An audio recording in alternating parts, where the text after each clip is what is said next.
타종교와 비교를 해서 우리 기독교 영성을 볼 때 차이를 통해서 또 새로운 것들을 우리 발견할 수 있는 그런 시간이 되면 좋겠다는 생각이 들고요. 또 우리가 알고 있는 기독교 영성이 더 풍성해지는 그러한 시간이 될 줄로 압니다. 이 이제 발제문은 아직 완성된 건 아니에요. 여러분, 저도 이제 연구 중에 있는 거고 또 조금 더 보완이 될 필요가 있는데, 기독교 영성을 타종교와 비교함으로써 그 독특성과 또 공통점을 탐구하고자 하는 겁니다. 그래서 기독교 영성도 사실 너무 광범위하거든요. 층위가 다양하고 폭이 넓고, 그래서 어떻게 하면 이 기독교 영성을 좀 정리할 수 있을까 생각하다가 종교개혁자들을 중심으로 루터, 그 다음에 2세대인 칼빈, 그리고 그 이후에 웨슬리, 16, 17, 18세기에 있는 이들의 영성을 역사적 흐름 속에서 살펴보고 이걸 통해서 타종교와의 이제 비교점이라고 하죠. 이제 기준점을 좀 삼고자 합니다. 그래서 제가 갖고 있는 그 방법론이라고 할까, 이거는 영성학자 중에 필립 쉘드레이크라는 분이 있어요. 이 필립 쉘드레이크라는 분이 2000년 기독교 영성을 4가지 유형으로 분류를 했어요. 초창기에는 수덕적 영성, 뭔가 자신의 그 금욕 생활, 덕을 닦는 뭐 이러한 이제 형태죠. 신비적 유형, 그리고 세 번째를 실천적 유형, 그리고 마지막을 예언적 유형, 이렇게 정했는데, 이 4가지 유형을 중심으로 전체 흐름들을 좀 비교하면서 우리 기독교 영성이 갖고 있는 독특성 그리고 특이점들을 이들과 함께 살펴보는 방향으로 진행하고자 합니다. 다음 장면. 시대라고 이야기한다면 21세기를 내면의 시대 또는 의식의 시대라고 이야기를 합니다. 특별히 이제 물질 문명이 발달한 이 21세기에 많은 사람들이 영적인 데 관심을 갖고 있습니다. 우리 서순복 이사장님 말씀하신 것처럼 점점 풍요해지고 점점 우리의 삶은 윤택해지는데 내면은 점점 공허해지는 거죠. 그래서 이 영성이라는 용어가 기독교라는 종교 울타리를 넘어서 교육, 의료, 예술, 비즈니스, 사회복지 등등 삶의 전 영역으로 확장되고 있습니다. 제가 최근에 만나서 담화를 나눴던 사회복지과 교수님도 그런 얘기를 하세요. 최근에 자신이 이제 전공하는 사회복지 분야에서도 영성과 매우 밀접한 관련이 있다. 함께 나누면서 많은 것들을 좀 배우는 시간이었습니다. 서구 사회에서는 이미 spiritual but not religious, 나는 영적이지만 종교적이진 않아, 이 말이 매우 보편적인 용어가 됐다는 것입니다. 그 내용은 뭐라고 할까요? 제도권 울타리 안에서의 종교 생활은 이제 더 이상 관심이 없고 영적인 데 관심이 있다, 그렇게 표현된 것이죠. 그래서 이것을 일부 학자들은 종교를 넘어선 종교 혹은 무종교 시대의 종교, 이렇게 표현을 합니다. 다음 장. 사람은 누구나 이 자아실현의 욕구가 있죠. 가장 밑바닥에 보면 이제 아브라함 메슬러의 욕구의 일개 피라미드를 보면 생리적 욕구로부터 시작해서 점점 올라가서 자아실현의 욕구가 있어요. 뭔가 자기의 어떤 그 꿈도 실현하고 또 인정도 받고 뭐 이런 욕구들이 있죠. 그런데 이제 제가 의도하지 않게 위에 피라미드가 잘렸는데 이 자아실현의 욕구를 넘어선 욕구가 있다는 거예요. 그건 뭘까요? 바로 자아초월의 욕구라고 이야기합니다. 자아초월. 인간은 동물과 달리 뭔가 보이는 세계를 넘어서 어떤 의미와 또 궁극적 가치를 추구하는 그런 욕구가 있다. 그래서 필립 쉘드레크에 의하면 영성이란 삶에 대한 완전한 통합적 접근과 관련이 있고 신선함에 관한 탐구고 또 의미에 대한 욕구를 뒷받침하고 인간의 정체성, 목적, 번영에 대한 이해를 어느 정도 내포한다. 이렇게 이야기합니다. 그래서 갑주 4번에도 보시면 필립 쉘드레이크와 더불어 또 하나의 그 학계의 유명한 분 중에 하나인 슈나이더는 인간의 궁극적 의미와 가치, 초월적 실제와 맺는 삶의 방식이 바로 영성이다. 그래서 이 영성은 단순히 내면의 어떠한 체험, 변화 이거를 넘어서 삶 전체를 포함한다라고 이야기합니다. 다음 장면.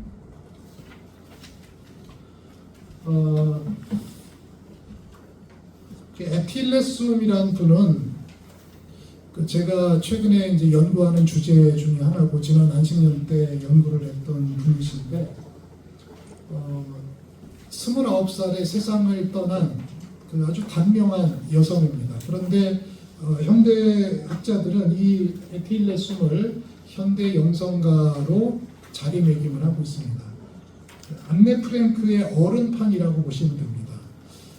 홀로코스트라는 그러한 극악무도한 상황 속에서 무종교인이었던 그가 하나님을 이제 만나고 삶이 180도 변화된 그런 사람이죠. 그래서 29살에 이제 세상을 떠났어요. 아우슈비츠에서. 그런데 이제 그의 일기와 그 편지가 나중에 이제 발견돼가지고 책으로 나오게 됐는데 그 책의 제목이 뭐냐면 근본적으로 변화된 삶. 비록 무종교인이지만 이러한 상황 속에서 뭔가 궁극적 실제를 찾고자 하는 그것이 이제 우리가 이야기하는 이제 하나님이겠죠. 유대계 후손이기 때문에 하나님에 대한 이제 인식은 있었고 이러한 사람인데 그래서 결국은 극한의 어떤 고난의 상황 속에서 하나님을 만나고 이웃을 향해서 적대를 버리고 삶이 180도 변화된 그러한 이제 대표적인 인물입니다. 왜 이 인물을 소개하냐면 인간은 앞에서도 말씀드린 것 같이 뭔가 보이는 세계를 넘어서 그것을 넘어서 초월을 추구하는 그런 존재다. 그것은 우리 기독교인만의 그러한 관심이 아니라 모든 인간의 궁극적 관심이라고 할 수 있죠. 다음 장면. 네, 그래서 인간을 호모 스피리추얼리스, 영적인 인간 이렇게 표현하죠. 뭐 다양한 표현들이 있겠죠. 호모 에렉투스, 호모 사피엔스, 또 뭡니까? 호모 뭐라고 했죠? 루덴스, 놀이하는 인간, 호모 파베르, 도구의 인간. 뭐 이런 다양한 인간의 어떤 이제 표현 중에 인간은 영적인 존재다 이런 거죠. 그래서 이 영적인 것을 추구하는 그러한 인간의 DNA가 하나님께서 우리를 하나님의 그 형상으로 만들었기 때문에 있는 것이죠. 그래서 필립 쉘드레이크는 영성이라는 말이 마치 카멜레온 같다. 카멜레온 여러분 아시죠? 상황에 따라 막 바뀌잖아요. 그래서 영성이라는 것을 사실 하나로 단정하기가 어려운 용어라고도 할 수 있는 것이죠. 네. 그래서 이 영성을 정리하면 어떤 내적 체험이나 어떤 신비적인 경험도 물론 포함하지만 삶의 통합적인 접근이고 의미와 초월과 가치를 추구하는 측면이 있다라고 할 수 있겠습니다. 다음 장면. 네. 발제문 3페이지를 보시면 역사적 흐름에 따라서 우리가 기독교 영성의 뿌리를 살펴보면 영성의 뿌리는 예수님의 죄송합니다. 예수 운동이죠. 예수 운동과 성령 체험 그리고 사도들의 그러한 활동들에서 나타나게 되죠. 그래서 주어진 시대와 공간, 상황에 따라서 다양하게 나타납니다. 교부들, 수도원 전통, 그리고 그 이후에 중세의 수도원 운동 등 다양한 형태로 나타나다가 개신교 개혁교회 운동이라고 할 수 있는 그 종교개혁이 일어난 다음에 개신교 영성이 등장하게 됩니다. 그래서 이 발제에서는 루터, 칼빈, 웨슬리의 영성을 핵심적으로 살펴보고자 합니다. 다음 장면. 루터는 중세 수도원 운동의 한계, 영성의 한계를 극복하고 나오는 사람이죠. 실제로 그가 아우구스티누스 수도의 그 소속의 수도사였기 때문에 자신의 경험을 통해서 수도원의 고행이나 또 이러한 이제 한계가 어떤 것인지 알았다는 거죠. 중세는 아시는 바와 같이 위계가 있어요. 위계, 하이라키가 있어서 영성이라는 용어는 아주 특정한 엘리트 집단에게만 해당되는 겁니다. 그 엘리트 집단은 독신으로 또 그리고 자신의 어떤 사유재산을 갖지 않고 하나님만을 추구해서 수도사로서 사는 사람들, 그 사람에게 한정되는 거죠. 그러나 이것은 루터에게 있어서 인간의 노력으로 하나님께 갈 수 없는 그러한 이제 한계를 이제 직면하게 했고, 그는 그래서 하나님의 은혜를 통해서 말씀과 성례로 거룩하게 됨을 발견하게 되죠. 중세 교회가 갖고 있는 교회라는 중개자 역할을 통한 그러한 이제 어떤 획일적인 구조를 혁파하고 오직 믿음으로 의롭게 되는 이신칭의를 주장하게 되면서 복음을 새롭게 발견하게 됩니다. 의하면 종교개혁을 단순히 제도개혁이 아니라 신앙의 본질 회복 운동으로 주장하면서 루터의 오직 십자가만이 우리의 신학이다. 십자가 신학이란 인간의 무능과 하나님의 은혜를 강조하는 그러한 복음을 이야기합니다. 특별히 루터는 성경으로 다시 돌아가서 성경에서 복음을 발견하게 되는데, 그렇다고 해서 성례를 배제하진 않습니다. 왜냐하면 성찬 자체가 보이는 하나님의 말씀으로 여겼기 때문입니다. 그래서 하나님의 은혜에 대한 우리의 응답이야말로 종교개혁의 정신이고 루터의 영성의 뿌리요 시작이라고 할 수 있는 것이죠. 다음 장면. 루터의 영성을 이어받은 칼빈은 2세대로서 이 기초 위에 더 확산을 시켰습니다. 넓은 차원으로 영성을 이해했다는 거죠. 단순히 수도원이나 특별한 장소의 영성을 신앙을 국한하지 않고 우리의 일상의 모든 영역으로 확장시킨 거죠. 그래서 모든 영역에서 하나님께 영광을 돌리는 삶이야말로 중요하다고 강조하면서 우리의 직업과 가정, 또 사회적 책임까지 모두 신앙의 실천 무대가 되는 겁니다. 특별히 그는 세상을 긍정하는 신앙의 형태를 취하게 되는데요. 그래서 세상으로부터 도피하는 중세 영성을 탈피해서 타락한 피조 세계를 회복하고 하나님과의 관계를 새롭게 함으로써 세상을 긍정하는 영성을 보여주게 됩니다. 이러한 측면에서 세상과 자연은 하나님의 영광이 펼쳐지는 창조의 세계인 것이고요. 그 영향으로 자연과학과 천문학, 의학 등이 많이 발전하게 되었다고 합니다. 칼빈의 영성에서 중요한 것은 개신교 직업 윤리의 정립이라는 측면입니다. 노동을 중세시대에는 부정적으로 보았지만 루터와 칼빈의 주장처럼 모든 사람을 제사장으로 여기는 만인 제사장사, 또 더 나아가서 세상의 모든 직업이 또 하나님의 소명이다, 이러한 이제 개념을 발전시키게 된 거죠. 그래서 영적인 것과 세속적인 것, 또 거룩한 일과 속세의 일을 구분하지 않는 그러한 이제 태도를 통해서 일상의 영성을 주장하게 되는 것입니다. 웨슬레로 넘어가면 이러한 이제 칼빈과 루터의 기초 위에 요한 웨슬레는 성화와 거룩한 삶을 강조합니다. 단순히 구원받는 것에 그치지 않고 더 나아가서 구원 이후의 삶이 성령의 역사로 점점점 더 거룩해지는 것을 영성의 핵심으로 삼았습니다. 이러한 데에는 18세기 영국의 상황과 많이 관련이 되어 있습니다. 영국은 당시 산업혁명으로 빈부의 격차, 도시 빈민의 문제, 교회 형식주의와 무기력에 빠져 있었거든요. 그래서 이에 대한 반발이 나타나게 된 것이고 시대적 요청으로 개인의 경건과 사회적 실천, 그 결과 빈민 구제, 교육, 사회 정의 등으로 표출하게 됩니다. 사회복지가 가장 발달한 나라 중에 하나가 여러분 어딘지 아십니까? 영국이거든요. 영국. 그래서 영국의 사회복지가 발달하게 됐는데 그 이유를 보면 이 당시에는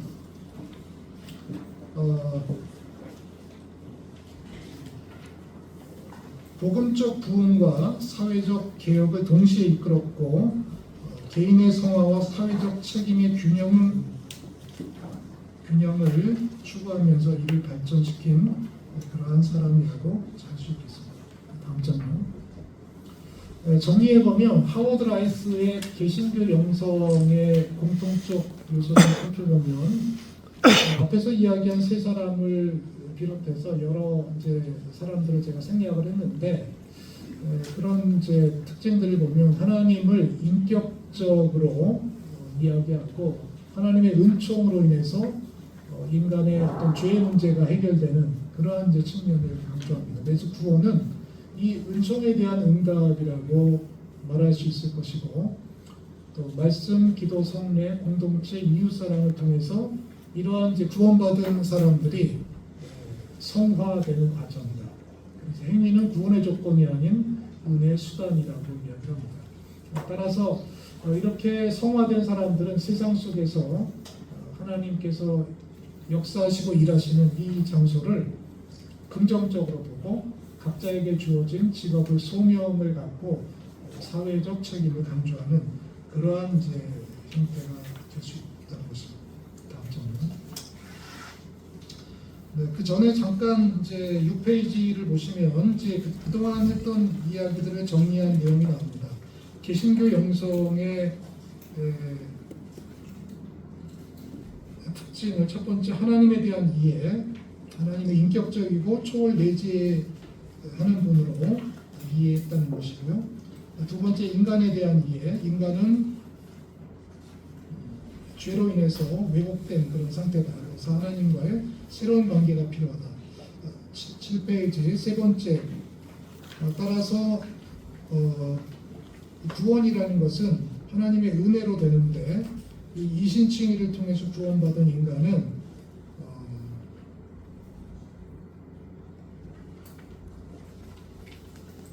경건 훈련을 통해서 더 주님과 성화 가까워지고 성화되는 그러한 이제 언급들을 하고 있습니다. 그리고 세상에 대한 이해, 소명 중심의 일상의 영성 앞에서 했던 이야기들을 쭉 정리한 내용입니다. 8페이지로 넘어가면 그래서 개신교 영성 혹은 기독교 영성이 무엇인지 우리가 전체적으로 쭉 루터 칼빈 또 웨슬레를 중심으로 이렇게 발전해 나가는 모습들을 보는데 이 발전이라는 것은 특별히 점점점 더 뭐 어떤 이제 단계별로 발전하는 게 아니라 시대적 요청에 따라서 반응하는 형태로 나타났다는 겁니다. 그래서 앞에서 이야기한 존 딜렌버그처럼 이 개신교 영성이라는 것이 어떤 하나의 패키지화된 이런 게 아니라 다양성이 있다. 하나님이 다양하게 만난 사람들이 다양하게 이렇게 펼쳐진 모습으로 나타날 수 있다. 그래서 하나의 어떤 단일화된 것으로 이야기하기는 쉽지 않다라는 언급을 합니다. 필립 쉴드레이크는 2000년 동안 교회의 영성을 4가지의 패턴으로 유형으로 정리하면서 금욕적이고 수덕적인 영성, 신비적인 영성, 능동적이고 실천적 영성, 예언적 영성 이렇게 4가지로 분류를 합니다. 그런데 이러한 모습들이 기독교에만 나타나느냐? 그렇진 않다는 거예요. 예를 들면 유대교 안에서도 SNF라든지 뭐 이런 사람들은 독신으로 살면서 가난과 정결을 실천했고 수덕적인 삶을 살았다는 거예요. 또 이슬람도 살펴보면 우리가 극단주의자들만 생각을 하는데 그게 아니라 이 사람들도 철저히 금식하고 처리하고 또 다른 사람들을 위해서 기부하고 기부를 해도 되고 안 해도 되는 게 아니라 자신의 수입의 일정한 부분을 의무적으로 기부하게 되어 있습니다. 또 탁발 수도사와 같은 데르비시 교단이라는 것도 있다는 것을 우리가 알 수 있죠. 힌두교도 마찬가지고요. 9페이지를 보시면 힌두교 경전 중에 하나인 바가바드기타는 명상의 삶을 추구하기 위해서 물질적 욕망의 근간 활동을 포기하는 일을 언급하고 있다고 합니다. 또 불교에서도 이제 종파마다 틀리지만 우리나라에 들어간 대승불교는 자기생과 내피의 철학이 우세합니다. 그래서 붓다가 이제 출가하면서 유랑과 금욕 수행을 한 것처럼 이러한 모습들을 이제 우리가 발견할 수 있고요. 철학에서도 마찬가지예요. 그리스도 철학 가운데 하나인 스토아주의 철학도 금욕주의 운동의 대표적인 예라고 할 수 있고요. 이들이 관상적인 삶을 살면서 이러한 영향이 초기 수도원 운동에 영향을 줬다는 것을 알 수 있습니다. 다음으로 이제 두 번째 실천적 유형입니다. 실천적 유형은 기독교 영성에서 우리가 잘 알고 있는 그러한 이제 유형이죠. 개신교에서는 뭐 이웃들을 위해서 사랑을 선행을 실천하고 이러한 모습들 100여 년 전에 이 땅에 온 남장로교 선교사들의 모습을 통해서 우리가 그 모습을 발견할 수 있죠. 학교도 세우고 교회도 세우고 병원도 세우고 예수님께서 행하신 티칭, 프리칭, 힐링 이 세 가지를 총체적으로 하면서 사람들에게 실천을 한 거죠. 굿윌 인더스트리라는 그러한 이제 NGO라고 해야 되나 그런 단체가 있어요. 장애인들을 고용해가지고 그 사람들이 일할 수 있도록. 그래서 오늘 국민일보 보니까 나왔던데 자선이 아니라 그 사람들에게 기회를 줘라. 그래서 자기들이 일할 수 있는 그런 이제 어떤 장을 만들어 준 거죠. 기독교의 사례뿐만 아니라 유대교에서도 무사르 운동이라는 그러한 실천 운동이 있고 힌두교에서도 라마 크리슈나 선교회라는 곳이 있어요. 네, 그래서 힌두교를 부흥시키고 서양의 힌두 철학을 전파했던 그러한 주범이 비베카난다라는 인물인데 이 인물은 그 라마 크리슈나 선교회 창시자의 제자인데 이 창시자의 모토가 이거예요.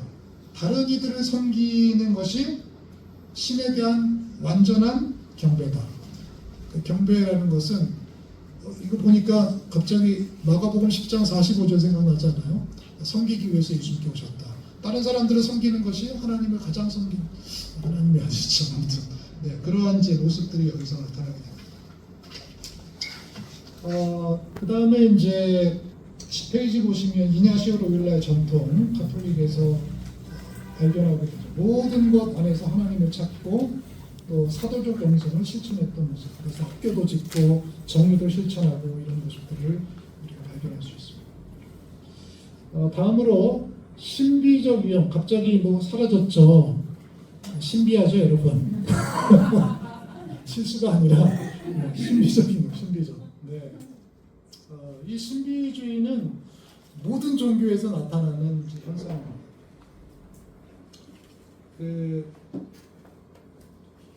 프리드리히 본 휘겔은 종교의 세 가지 요소를 얘기하거든요. 하나는 제도적 요소, 두 번째는 지적인 요소, 세 번째가 중요한데 세 번째는 뭐라고요? 신비적 요소가 있어야 된다. 이 신비적인 요소가 없으면 종교로서의 기능이 점점점 약화되거나 상실되는 거예요. 그래서 제가 최근에 우리 은퇴하신 최승기 교수님의 논문을 읽다가 이분이 이제 어떤 제안을 했냐면 한국 교회가 지금 직면하고 있는 여러 가지 한계들 이것들을 타파할 수 있는 새로운 패러다임을 제시했는데 그게 뭐냐면 미스티컬 프로페틱 파라다임 신비적이고 또 예언자적 그래서 예언자적 기능이 무엇인지 잠시 후에 나타날 텐데요. 칼 라노는 미래의 그리스도인은 신비주의자가 되지 않으면 존재하기 어렵다 이렇게 이야기합니다. 한국 교회를 여러분 보시고 또 여러분이 속한 섬기는 교회를 보세요. 신비적 요소가 점점점 사라져요. 근데 이 신비적 요소를 잃어버리면 어떻게 돼요? 교회가 점점 힘을 잃게 된다는 거예요. 미래 교회 모습입니다. 이 신비주의는 그리스 철학적 신비주의, 자연 신비주의, 종교 신비주의, 유대교 신비주의, 이슬람 신비주의, 기독교 신비주의, 불교나 또 중국의 어떤 사상에서 나타나겠죠. 다 얘기할 수는 없고, 그래서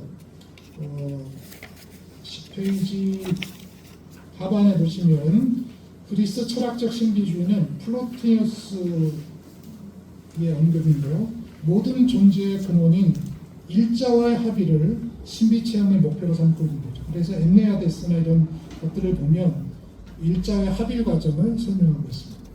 유대교에도 신비주의가 있어요. 유대 중세 카발라 전통인데 이 전통에서도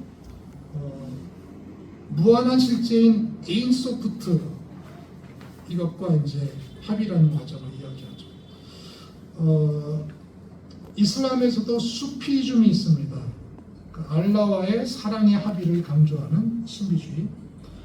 기독교 전통에도 교부 시대부터 중세에 이르기까지 또 현대에 이르기까지 이 신비주의는 기독교 모태의 중요한 원인이거든요. 예수님의 동정녀 탄생, 십자가 부활 사건 전부 다 신비한 일이잖아요. 그래서 신비한 일을 빼면 기독교가 존재가 불가능하다 이렇게 어떤 분은 이야기합니다.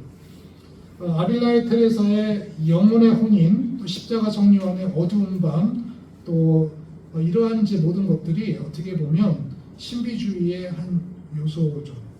디오니시우스의 신비신학, 클레르보 버나드의 사랑의 신비주의, 마이스터 에카르트의 존재론적 신비주의 이런 것들이 사실은 다 기독교 신비주의의 유산이라고 할 수 있겠습니다.